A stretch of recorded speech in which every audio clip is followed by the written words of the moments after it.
छोटा सा गांव था जिसमें राधा नाम की एक लड़की रहती थी।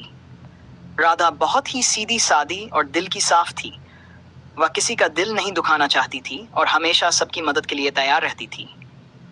गांव में जब भी किसी को कोई काम होता, लोग राधा को बुला लेते। कभी कोई कहता, राधा जरा मेरे घर झाड़ू पोंछा कर दे, तो कभी कोई कहता, राधा मेरी गायों को चारा डाल दे। राधा बिना कुछ कहे सबका काम कर देती थी, लेकिन लोग उसकी इस भलमनसाहत का फायदा उठाते थे। कोई धन्यवाद भी नहीं बोलता, उल्टा ताना मारते, इससे अच्छा नौकर कौन मिलेगा। राधा चुपचाप सब सहती रहती थी। उसे लगता था कि सबकी मदद करना ही अच्छा इंसान बनने का तरीका है। तभी मोटू और पतलू फुरफुरी नगर में मिठाइयां बांट रहे थे। गरीब बच्चों के चेहरे पर मुस्कान देखकर दोनों के दिल खुश हो जाते थे। थोड़ी देर बाद उन्होंने तय किया कि बगल के गांव भी चलना चाहिए, क्योंकि वहां के लोग भी त्योहार पर मिठाइयों का इंतजार करते होंगे। इसे कर बगल के गांव की तरफ निकल पड़े। जाकर मिठाइयां देने लगे। बच्चे खिलखिलाकर हंस रहे थे, बड़े आशीर्वाद दे रहे थे, और मोटू पतलू जहां भी जाते वहां खुशी फैल जाती। धीरे धीरे चलते हुए वे राधा के घर की तरफ बढ़ने लगे।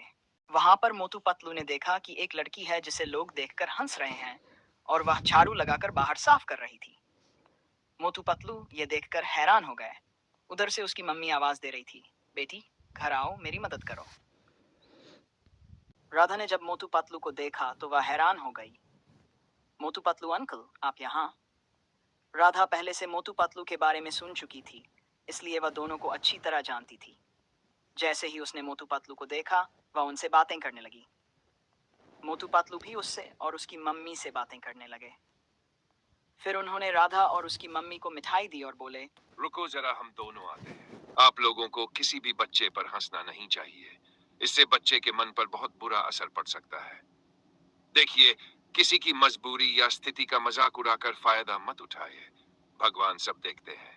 उधर से राधा आई और मुस्कुराते हुए बोली, आप दोनों को बहुत बहुत शुक्रिया मोटू पतलू अंकल जी। अगर आप नहीं होते तो कोई मेरी बात समझता भी नहीं।